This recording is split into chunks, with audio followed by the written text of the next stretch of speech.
hablar acerca de un tema que le hemos puesto por título El corazón pastoral de Jesús.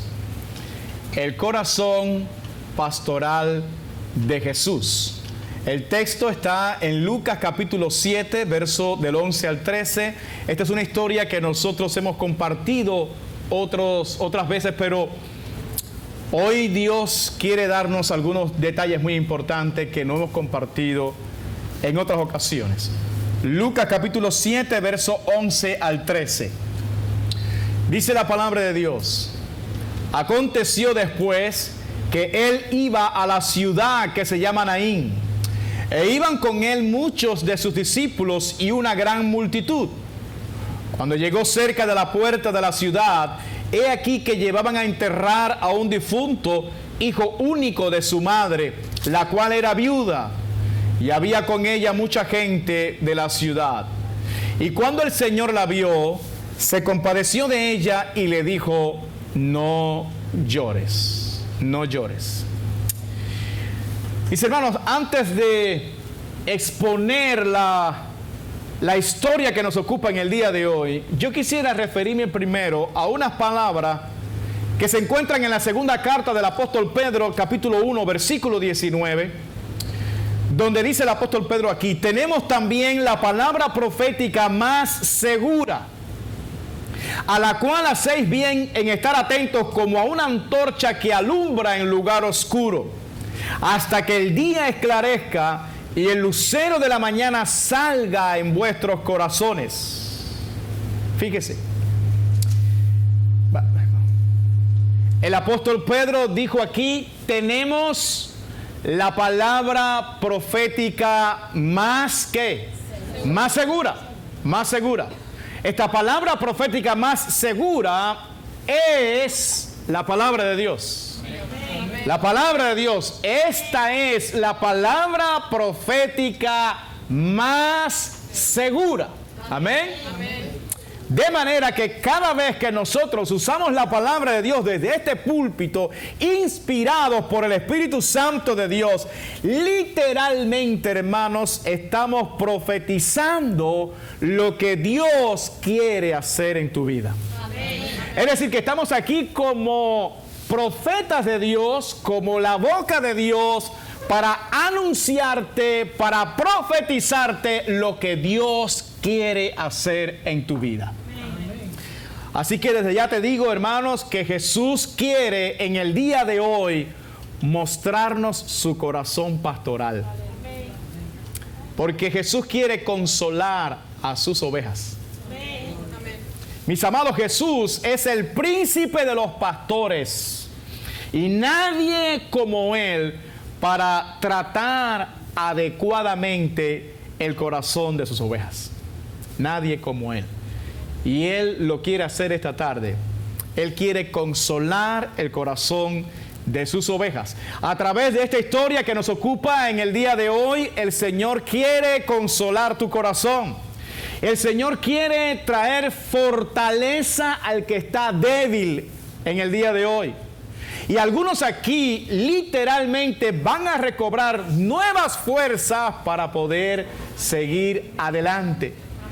Y otros inclusive van a resucitar lo que creían que ya estaba muerto y que nada se podía hacer por ese asunto. El Señor lo va a hacer esta tarde.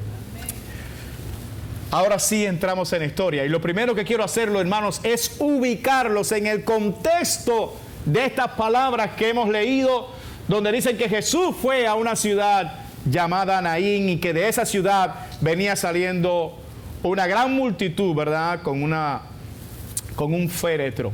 Ahora, la Biblia dice que el día anterior de Jesús estar en la ciudad de Naín, Él estaba en otra ciudad. Estaba en la ciudad de Capernaum.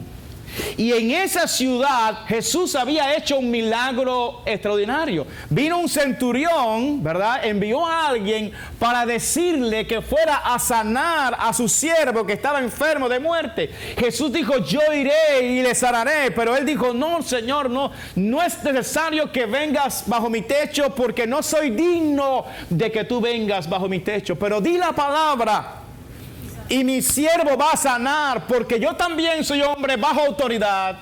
Y yo le digo a este, ve y va, y le digo a aquel, ven y viene. Y Jesús se maravilló de la fe de este hombre y dijo, ni aún en Israel he hallado tanta fe. Y le dijo, ve y como creíste, te sea hecho. Y el criado fue sano. Eso fue el día anterior. Pero ahora Jesús se encuentra en la ciudad de Naín. Y yo quiero explicarle algo, amados hermanos. Naín era un pueblo bien pequeño, apartado de todas las rutas transitadas de aquel entonces. Un simple camino era lo que servía para llegar a ese lugar. Era un asentamiento pequeño y relativamente pobre, ese lugar. Capernaum, la ciudad anterior, estaba situada, escuche, en la orilla norte del mar de Galilea. 183 metros por debajo del nivel del mar. Así estaba Capernaum.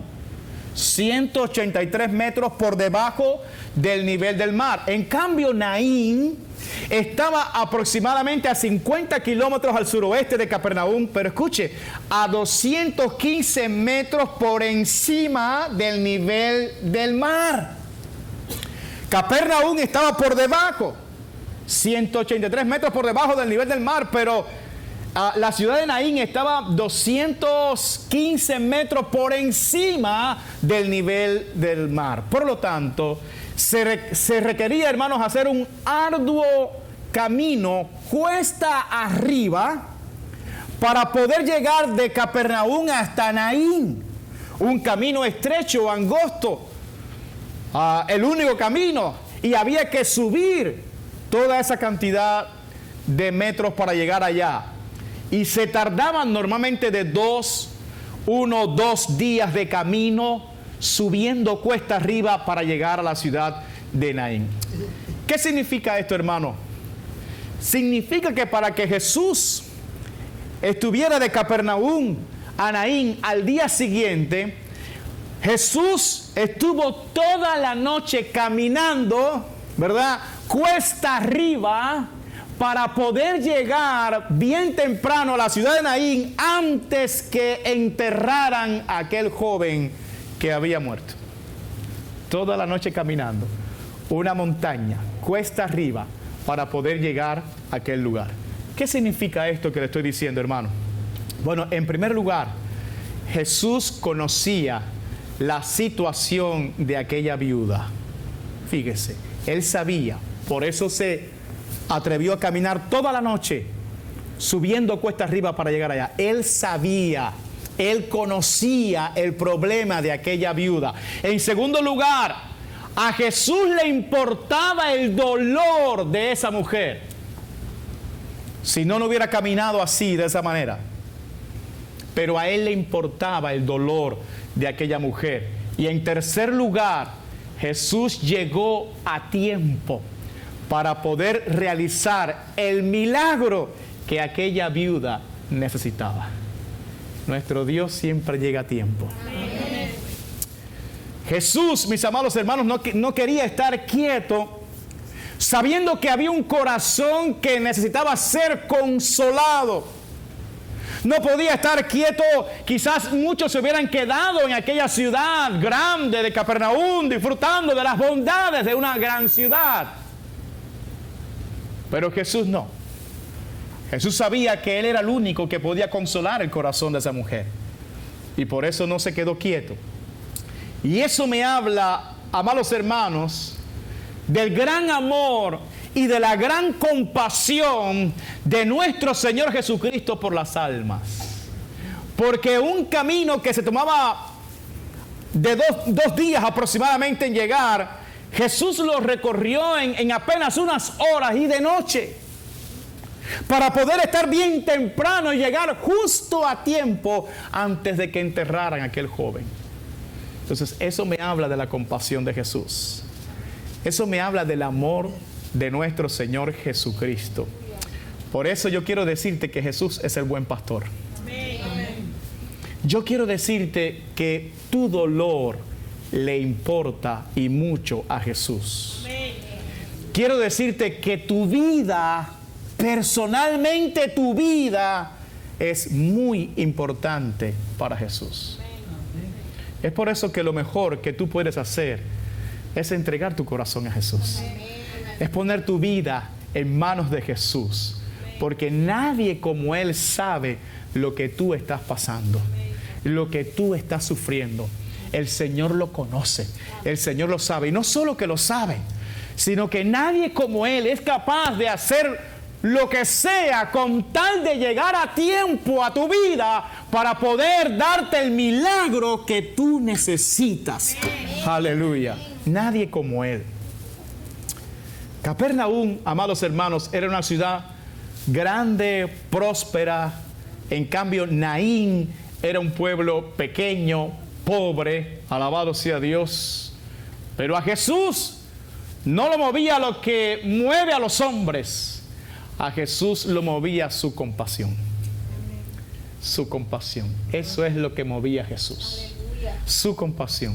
Por eso es que la Biblia dice en Mateo capítulo 9, verso 35 al 38, Jesús, alabado sea Dios, dice, recorría Jesús todas las ciudades y aldeas, enseñando en las sinagogas de ellos y predicando el evangelio del reino, y sanando toda enfermedad y toda dolencia en el pueblo. Y al ver las multitudes, dice, tuvo compasión de ellas, porque estaban desamparadas y dispersas como ovejas que no tienen ¿qué? Pastor. Entonces dijo a sus discípulos, a la verdad la mies es mucha, mas los obreros pocos. Rogad pues al Señor de la mies que envíe obreros a su mies. Hermano, Jesús miraba a la gente como ovejas que estaban desamparadas y dispersas, que no tienen pastor. Y Él era el buen pastor. El buen pastor. Por eso miraba a la gente de esa manera. Quizás tú y yo miramos a las personas y ¿qué miramos? Vemos los defectos de las personas y vemos los pecados de las personas y tenemos prejuicio contra las personas, pero no era así con Jesús, porque Él es el buen pastor. Cuando Él miraba a la gente, Él sentía compasión por la gente. Y Él decía, son ovejas que están desamparadas y dispersas, no tienen pastor. Alabado sea Dios. Es por eso que Jesús era capaz de dejar una ciudad grande e ir a un lugar pequeño con tal de consolar a un corazón que estaba sufriendo. Porque Él es el buen pastor. El buen pastor es capaz de hacer eso. ¿Sabe cuántas multitudes seguían a Cristo en Capernaum, hermano? Miles y miles. Sin embargo, Jesús vio que había una mujer viuda y pobre que tenía una gran necesidad. Y a Él no lo movía las multitudes, las masas de gente, ni mucho menos la fama, ni el dinero, sino la compasión. Porque Él es el buen pastor. Así obra el buen pastor. Amén, hermanos. Bendito sea Jesús. Yo quiero decirte que si tú estás aquí hoy, ha sido única y exclusivamente porque el buen pastor fue a buscarte, te halló y te trajo. Amén. Así es. El buen pastor llamado Jesucristo usó todos los medios que están a su alcance para llamarte, para atraerte y tenerte aquí esta tarde y decirte, yo te amo. Amén. Estás aquí por mi compasión. Estás aquí por mi amor por ti. Alabado sea Dios. Y yo estoy seguro, amados hermanos, que lo mismo que el Señor ha hecho contigo, el Señor lo va a hacer con muchas ovejas desamparadas y dispersas que hay en esta ciudad. El Señor lo va a hacer. ¿Sabe por qué? Porque Él es el buen pastor. Aleluya. Él lo va a hacer. Para resumirles un poco el contexto de esta historia maravillosa, antes de entrar en los detalles, hermano, la Biblia dice que Jesucristo no llegó solo a esa ciudad de Naín, no. Dice la Biblia que fue con muchos de sus discípulos y una gran multitud. Y me llama la atención que el escritor divino aquí hace una distinción entre las personas que seguían a Jesús. Porque él dice que iban muchos de sus discípulos y una gran multitud. En otras palabras, no todos los que estaban siguiendo a Jesús eran discípulos de Cristo. No todos. Quizás algunos lo seguían para ver los milagros, para ver cómo sanaba la gente. Pero había otros que iban un poco más allá. Esos eran sus discípulos, que habían aceptado las demandas de Jesús. ¿Y cuáles eran las demandas de Jesús? Bueno, dice la Escritura en Lucas capítulo 9, versículo 23, y decía a todos: si alguno quiere venir en pos de mí, niéguese a sí mismo, tome su cruz cada día. ¿Y qué? Sí. Esos son sus discípulos. Amén, aleluya. No todo el que viene a un culto dominical es discípulo de Jesús. Es muy bueno venir, claro, es muy bueno venir. Pero hay una demanda que el Señor quiere para que nosotros seamos sus discípulos. Y Él dijo: si alguno quiere, fíjese que no es obligado, no es forzado, nadie te está forzando aquí. El Señor le decía a todos, porque el llamado es para todos.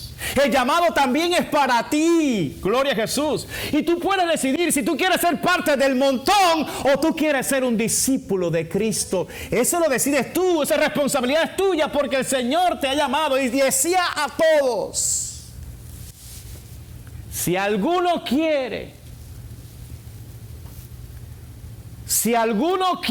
no es obligado, es si tú quieres. Y dice: venir en pos de mí. Yo lo repito una y mil veces. Este asunto no se trata de un grupo, ni una denominación, ni mucho menos una religión. Esto se trata de una persona divina llamada Jesucristo. Amén. Y Él dijo: si alguno quiere venir en pos de mí. ¿Se da cuenta, hermanos? Bueno, si ya tú decides, si ya tú quieres, entonces el Señor te exige tres cosas. Número uno, niéguese a sí mismo. Aquí no entra el asunto que mucha gente dice: yo creo en Dios a mi manera. Y yo le digo: no te engañes, tú no estás creyendo en Dios, tú estás creyendo en ti. Ya lo dijiste, a mi manera. Tú no te estás rindiendo al Señor, no te engañes. Pero si tú quieres seguir a Jesús, Jesús lo dice claro: niégate a ti mismo. No es como te parece a ti, no es como tú quieres, no son tus planes, no son tus sueños, no. Aquí hay un personaje central que se llama Jesucristo. Si tú lo quieres seguir a Él, tienes que negarte a ti para poderlo seguir a Él. Tienes que rendir tu voluntad, tus sueños, todas las cosas, y entregárselos a Jesús y decirle, como le dijo Saulo de Tarso: Señor, ¿qué tú quieres que yo haga? Aleluya. De eso se trata. Y una vez que entregas tu voluntad, tus sueños, todo a Jesús, dice: tome su cruz cada día. ¿Se dan cuenta? No es solamente el domingo, no solamente el martes, dice cada día. La cruz no es como en el día de hoy que la gente se cuelga aquí de oro, una crucecita, qué lindo. No, hermanos. En aquel tiempo que Jesús habló esto, la cruz, todo el mundo sabía lo que significaba, el instrumento de muerte más horrible que se había conocido hasta ese momento. Es un instrumento de muerte. Jesús dice: tú quieres seguirme, ok, muérete todos los días a tu yo, a tus deseos carnales que están batallando contra tu alma. Tenemos deseos carnales que son contrarios a Dios, contrarios al Espíritu de Dios. Jesús dice: no, tiene que estar crucificado, no un día ni dos, todos los días. y luego dice, y sígueme. En otras palabras, en esa actitud, mantente siguiéndome todos los días. Amén. Es por eso que el Espíritu Santo inspira a este hombre aquí, a Lucas, y dice que no todos los que siguieron a Jesús hasta Naín eran discípulos de Jesús. No, habían discípulos, pero había una gran multitud. Entonces yo te pregunto, ¿tú eres de los discípulos de Jesús o tú eres de los de esa multitud? Alabado sea Dios. Lo cierto es, hermano, que Jesús llegó a la ciudad de Naín con una gran multitud. Llegó a esa ciudad. Y la Biblia nos habla en Lucas capítulo 7, versículo 12, cuando llegó cerca de la puerta de la ciudad, he aquí que llevaban a enterrar a un difunto, hijo único de su madre, la cual era viuda, y había con ella mucha gente de la ciudad. En otras palabras, una multitud venía entrando a Naín y una multitud venía saliendo de Naín. Pero estas dos multitudes eran totalmente diferentes. Porque la multitud que venía entrando a Naín, el personaje principal de esa multitud era la vida. Porque Jesucristo era el centro de esa multitud. Era Jesús quien iba al frente de esa multitud. Y donde quiera que Jesucristo es el personaje principal, allí hay vida, allí hay gozo, allí hay bendición, allí hay alegría. Amén. Aleluya. Donde quiera que Jesús es el personaje principal, es el centro. Si Jesús domina tu matrimonio, allí hay bendición y victoria. Si Jesús es el centro de tu hogar, allí hay bendición y victoria. Pero venía una multitud saliendo de Naín, y esa multitud era completamente diferente a la multitud que venía con Cristo, porque el personaje principal de esa multitud que venía saliendo de Naín no era la vida, sino la muerte. La muerte. Y ellos venían llorando. Y al frente iba un féretro con un joven que estaba muerto, y su mamá, que era una viuda, iba al frente de esa multitud. Y venían llorando, porque donde Jesús no es el centro, allí hay muerte, allí hay desolación, allí hay tristeza. Donde quiera que Jesús no es el centro, alabado sea Jesús para siempre. Mis amados, yo quiero decirte algo. Cuando aquellas dos multitudes se encontraron, y qué bueno que Jesús llegó a tiempo. Amén. Qué bueno que nuestro Jesús llega siempre a tiempo, hermano. Amén. Gloria a Dios. Caminó bastante, sí. Caminó en la noche, sí. Pero con un propósito. ¿Cuál? Llegar a tiempo. Llegar a tiempo. Mi Jesús no se tarda. Jesús siempre llega a tiempo. Amén. Y cuando Él llegó allí con aquella multitud y se encontraron las dos multitudes, yo me imagino que se hizo un gran silencio. Y solamente se escuchaba el llanto de una mujer viuda, que iba a enterrar a su único hijo, un varón. Alabado sea Dios.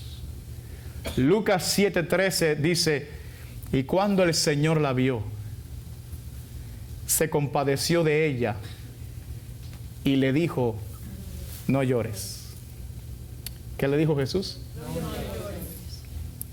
Ahora, fue fácil para el Señor ver a esa mujer. ¿Por qué?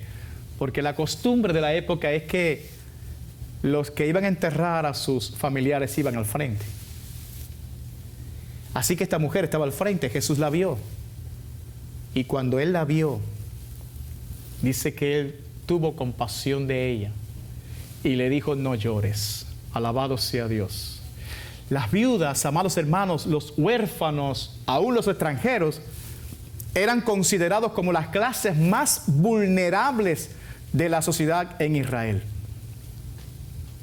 Los más desprotegidos, los desvalidos de la sociedad eran las viudas, los huérfanos y aún los extranjeros. Pero había una enseñanza en Israel de que si un esposo moría antes de llegar a la vejez, eso era, según ellos, una señal del juicio de Dios por algún pecado. Así creían ellos. De modo que algunos entre el pueblo creían que esa mujer que se quedaba viuda, sencillamente era porque el favor de Dios no estaba en ella y porque el juicio de Dios estaba sobre ella. Así creían ellos. Alabado sea Dios.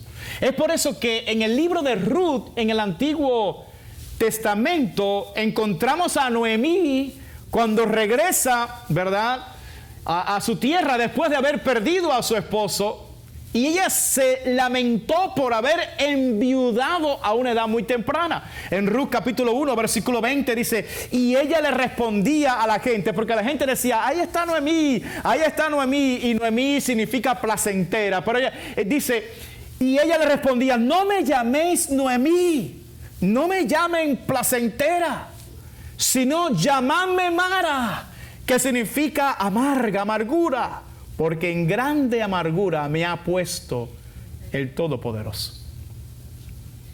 Así se veían estas mujeres.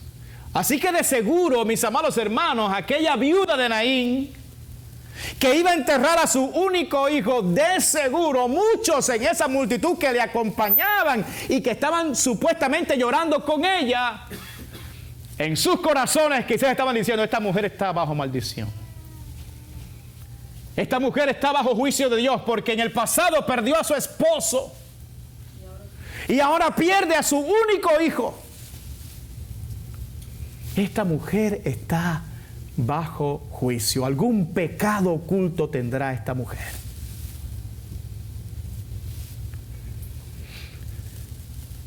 Yo te puedo asegurar que aunque aquella mujer estaba rodeada de muchas personas, sin embargo, ella se sentía completamente sola. Completamente sola. Y así le ha pasado a muchos, que en medio de su dolor se sienten solos, se sienten desamparados. Quizás hasta ella misma comenzó a decir, Dios se olvidó de mí. Dios se olvidó de mí. ¿Sabe Dios cuántos pensamientos pasaron por la cabeza de esa mujer? Y estoy convencido que el diablo, el enemigo de nuestras almas, se aprovecha de estas circunstancias adversas de la vida para poder sembrar en nuestra mente toda clase de pensamientos infernales. Quizás le dijo, mujer, tu vida no sirve para nada.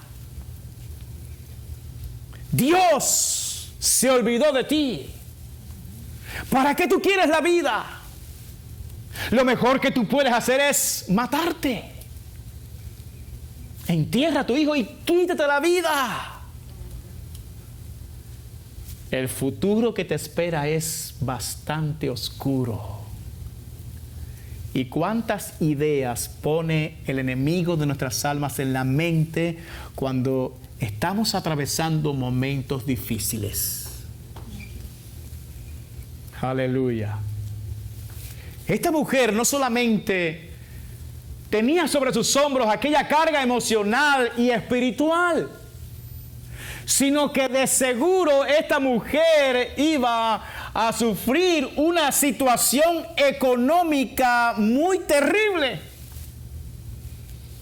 Una mujer viuda en aquella época, sin hijos, en medio de una ciudad pequeña y pobre como era Naín, sin dudas estaba destinada a ser una mujer indigente. Una mujer sin dinero, sin comida, viviendo en las calles quizás. Un futuro terrible. Alabado sea Dios. Y encima los dedos acusatorios. Y encima los dardos del diablo en su mente. Dios se olvidó de ti. Pero nada más lejos de la verdad. Escucha bien.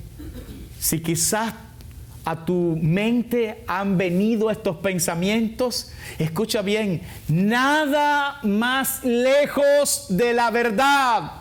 ¿Sabe por qué? Porque la Biblia dice en el Salmo 68, versículo 5, Padre de huérfanos y defensor de viudas es Dios en su santa morada. Amén.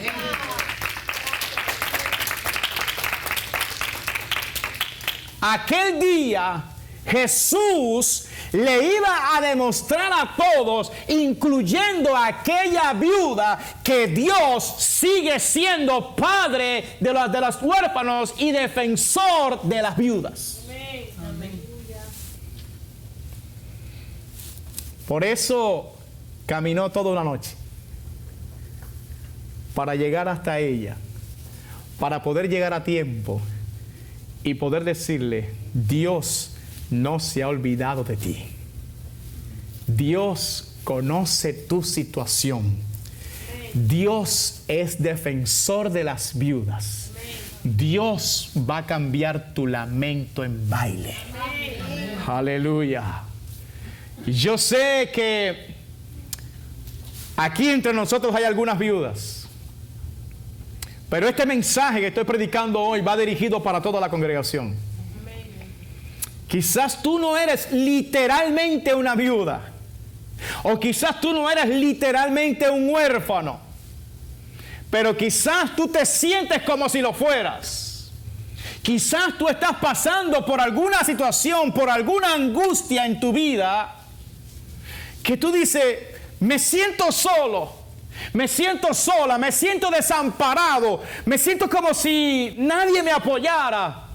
Siento como que si el cielo está cerrado para mí, como que no veo a Dios, como que no hay respuesta de Dios para mi vida. Quizás tú te sientes así en la tarde de hoy. Pero yo estoy aquí como un profeta de Dios para decirte y para profetizarte que esa situación la cual tú estás atravesando está a punto de cambiar en tu vida. Amén. Alabado sea Dios. ¿Sabe por qué? Porque Dios es defensor de las viudas y porque Dios es el padre de los huérfanos. Dios es tu padre. Porque Jesucristo es el buen pastor. Porque Jesús está aquí esta tarde para decirte, no llores. El milagro que tú necesitas está a punto de acontecer en tu vida. Alabado sea Dios. Mis amados, el Señor no ha cambiado. El Señor sigue siendo el mismo. Y así como Él defiende la causa de los desvalidos, así como Él es padre de los huérfanos y defensor de las viudas, así el Señor es con nosotros y así ha sido siempre y así lo será.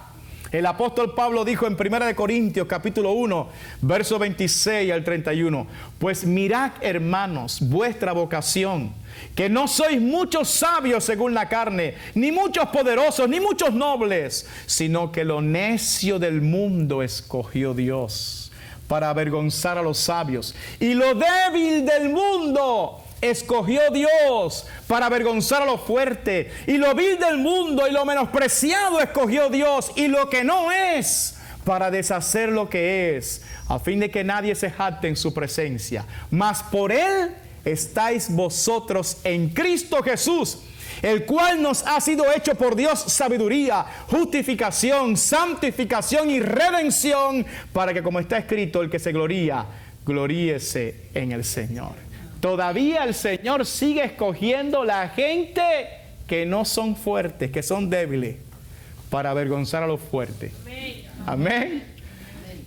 El Señor nos ha escogido a nosotros, que no éramos nada, pero que ahora en sus manos lo tenemos todo. Amén. Gloria a Jesús. Jesús nos dice la Biblia que miró a aquella viuda con compasión. En otras palabras, su historia estaba a punto de cambiar. Porque cuando Jesús te mira así, es porque tu historia está a punto de ¿qué? De cambiar. Lucas 7, 13, 14 dice, y cuando el Señor la vio, se compadeció de ella y le dijo, no llores. Y acercándose, tocó el féretro y los que lo llevaban se detuvieron y dijo, joven, a ti te digo, levántate. Joven, a ti te digo, levántate. Mis amados, lo primero que hace Jesús antes de hacer el milagro que nosotros necesitamos es traer una palabra de esperanza al corazón. Amén, así es. Porque Él es el buen pastor. Amén. Diga, Jesús es el buen pastor. Antes de que Él cambie nuestra historia, primero cambia nuestro corazón. Él trae siempre una palabra de ¿qué? Una palabra de esperanza al corazón. Alabado sea Dios. Lo segundo que hizo Jesús aquí en este caso fue acercarse. ¿Qué hizo? Acercarse y tocar el féretro. Acercarse y tocar, ¿qué cosa? El féretro. Lo impresionante de este camino del cristianismo es que es Dios quien se acerca a nosotros. Es Dios quien toma la iniciativa en nosotros. Es Dios quien se acerca. Es Dios quien vino a este mundo. Es Dios quien dio su vida. Fue Él quien decidió salvarnos. Él se acerca. En todas las religiones el hombre tiene que buscar a ese Dios. Pero aquí es Dios buscándonos a nosotros. Él se acercó y tocó el féretro. Y cuando Él toca con su mano el problema, cualquiera que sea, hermanos, se tiene que detener. Amén. Cuando Él tocó el féretro, los que llevaban a ese féretro se detuvieron. La mano caliente de la vida tocó a la mano fría de la muerte. Y tuvo que detenerse. Porque la mano de Dios todavía no se ha cortado para salvar. La diestra de Dios sigue siendo poderosa. Y cuando Él toca ese problema tuyo, el problema se tiene que detener. Amén. Sea lo que sea, se tiene que detener. Aleluya. Y lo siguiente que hizo Jesús fue pronunciar una palabra. Él dijo, joven, a ti te digo, ¿qué cosa? Levántate. Mis amados, no podemos olvidar que con la palabra Dios creó los cielos y la tierra. Jesucristo es el verbo de vida. Jesucristo es la palabra viviente. Por lo tanto, todo lo que Él habla cobra vida. Él lo dijo, yo soy la resurrección y la vida. El que cree en mí, aunque esté muerto, vivirá. Una palabra de Jesús basta para que lo muerto recobre vida. Y Él dijo, joven, a ti te digo, levántate, levántate. Alabado sea Dios. Es por eso que en el nombre de Jesucristo, como profeta de Dios esta tarde, yo vengo a decirte algo. Joven, a ti te digo, levántate en el nombre poderoso de Jesucristo. Amén. En el nombre de Jesús te digo, sé sano, sé sana de cualquier enfermedad. En el nombre de Jesús te digo, sé libre de cualquier aflicción que está abrazando tu corazón. Aleluya. Porque hay poder en el nombre de Jesús. Hay poder en el nombre de Jesús. ¿Cómo termina la historia? Lucas capítulo 7, verso 15 dice, entonces se incorporó el que había muerto y comenzó a hablar. Y lo dio a su madre. Y todos tuvieron miedo y glorificaban a Dios diciendo: un gran profeta se ha levantado entre nosotros y Dios ha visitado a su pueblo. Y se extendió la fama de él por toda Judea y por toda la región de alrededor. Fíjense, Jesús habló y el que había muerto se incorporó y comenzó a hablar. Entonces Jesús te trajo hoy para levantarte, porque Él quiere que te incorpores y tú comiences a hablar. Y tú comiences a decir: yo conozco a uno que tiene poder. Yo conozco a uno que puede cambiar tu historia. Yo conozco a uno que con su palabra solamente las cosas cobran vida otra vez. Amén. Jesús te quiere levantar hoy para que tú te levantes y comiences a hablar. ¿Sabes cuánta gente en esta ciudad están muertos espiritualmente? ¿Sabe cuántos matrimonios están enterrados? ¿Sabe cuántos jóvenes están muertos, hermanos? Y Jesús los quiere levantar.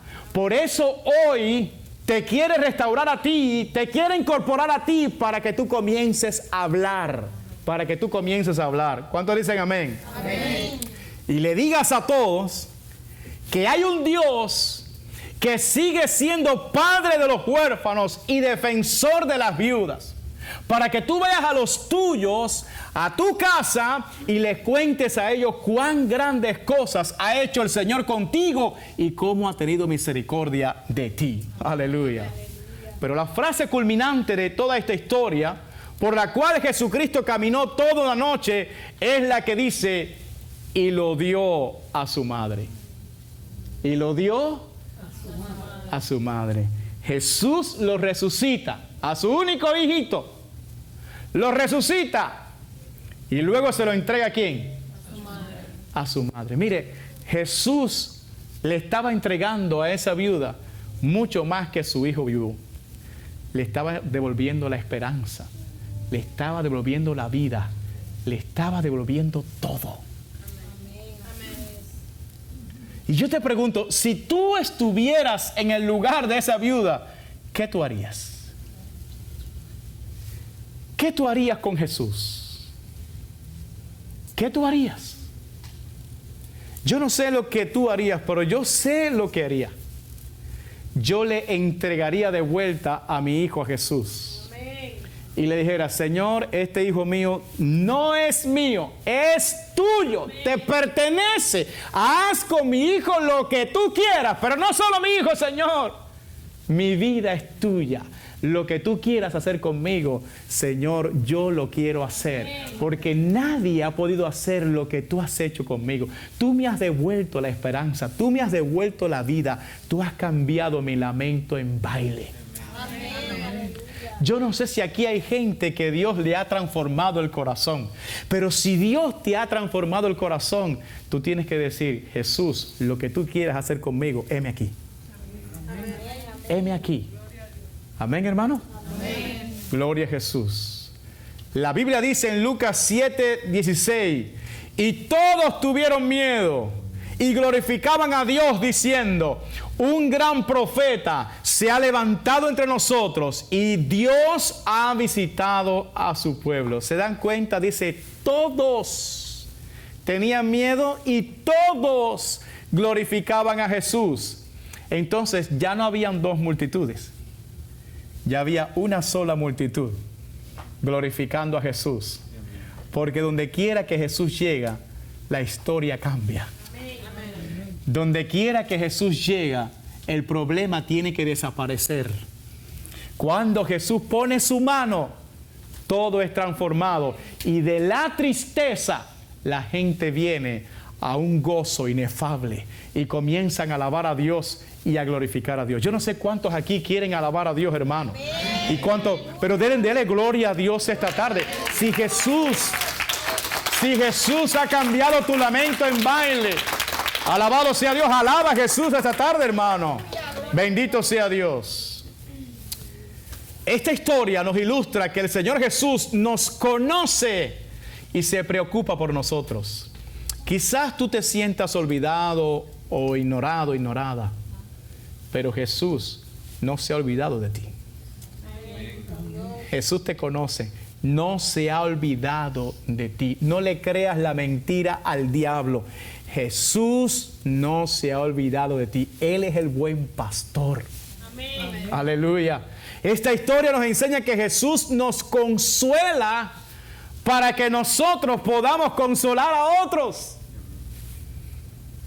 Si Jesús te ha consolado, entonces tú tienes que ir y consolar a otros.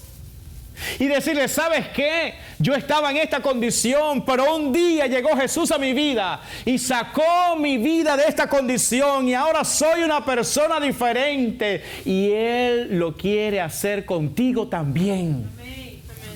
Eso es lo que Dios quiere hacer con nosotros. Hoy Dios quiere consolarte para que tú salgas y consueles también a otros. Amén. Gracias por ese amén.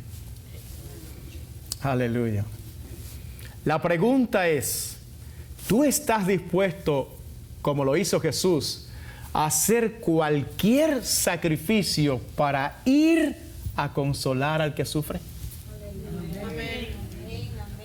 Jesús estuvo toda una noche caminando para poder llegar a tiempo y dar un consuelo a aquella viuda. Alabado sea Dios. ¿Tú estarías dispuesto a hacer lo mismo? Amén. Santiago capítulo 1, verso 27 dice, la religión pura y sin mácula delante de Dios el Padre es esta: visitar a los huérfanos y a las viudas en sus tribulaciones y guardarse sin mancha del mundo. ¿Tú eres cristiano de verdad? Entonces ve y visita a los que sufren. Ve y consuela a los desvalidos. Ve y llévales una palabra de esperanza a aquellos que están sufriendo. Y guárdate de todo tipo de pecado y de este mundo. Este es el cristianismo auténtico. Jesús es el príncipe de los pastores. Y Él nos ha enseñado aquí cómo debemos de tratar con aquellos que sufren. ¿Qué es lo que tenemos que hacer? Y lo primero, hermano, es llevar una palabra de esperanza. Porque la gente cuando está en su angustia, todo lo ve gris. No ve la solución, no ve hasta que alguien llega y le trae una palabra de esperanza. Eso fue lo que Jesús hizo con aquella mujer. Le dijo, no llores. Pero se lo dijo cargado con toda la compasión. No llores. Y eso es lo que Dios quiere que tú hagas. Que tú vayas y le toques la puerta a la gente que está llorando en esta ciudad y le digas, no llores. Hay uno que puede cambiar tu historia. Hay uno que puede hacer las cosas diferentes en tu vida. Lo hizo conmigo y también lo quiere hacer contigo. ¿Cuántos dicen amén? Amén. En esta historia Jesús tuvo que subir cuesta arriba para ayudar a una pobre viuda. Pero la Biblia dice que un tiempo adelante Jesús tuvo que volver a subir una colina, pero en este caso no para ayudar solamente a una viuda, sino para ayudar al mundo. Jesús tuvo que subir de Jerusalén hasta el monte Calvario por una vía estrecha llamada la Vía Dolorosa. Y por esa vía Él llevó el instrumento de su muerte, una cruz, y subió a esa colina para ser crucificado allí, pero para poder abrir sus brazos y decir, vengan a mí que yo puedo consolarlos, vengan a mí que yo puedo salvarlos, alabado sea Dios. Y Jesús allí en esa cruz pagó el precio de tu pecado y el mío para poder ser libres. Alabado sea Dios.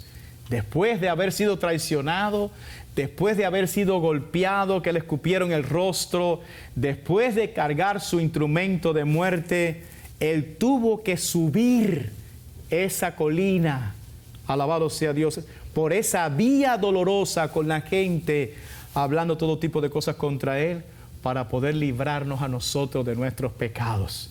Y lo hizo por amor a ti. Amén. Por amor a ti. Aleluya. Para librarte para siempre de aquello que ha destruido tu vida, que es el pecado. Aleluya. El pecado. Gloria a Jesús. Isaías capítulo 53, versículo 5, dice, mas Él herido fue por nuestras, ¿qué? Rebeliones, molido por nuestros pecados. El castigo de nuestra paz fue sobre Él, y por su llaga fuimos nosotros curados. Ya Jesús subió a esa colina para librarnos a nosotros. Ahora te toca a ti ir a Jesús y decirle, Señor, ayúdame. Señor, sálvame. Y así como hizo con aquella viuda, también el Señor lo va a hacer contigo. Termino diciéndote, Juan capítulo 10, verso 11. Jesús dijo, yo soy el buen pastor. El buen pastor su vida da por las ovejas. Póngase de pie, por favor.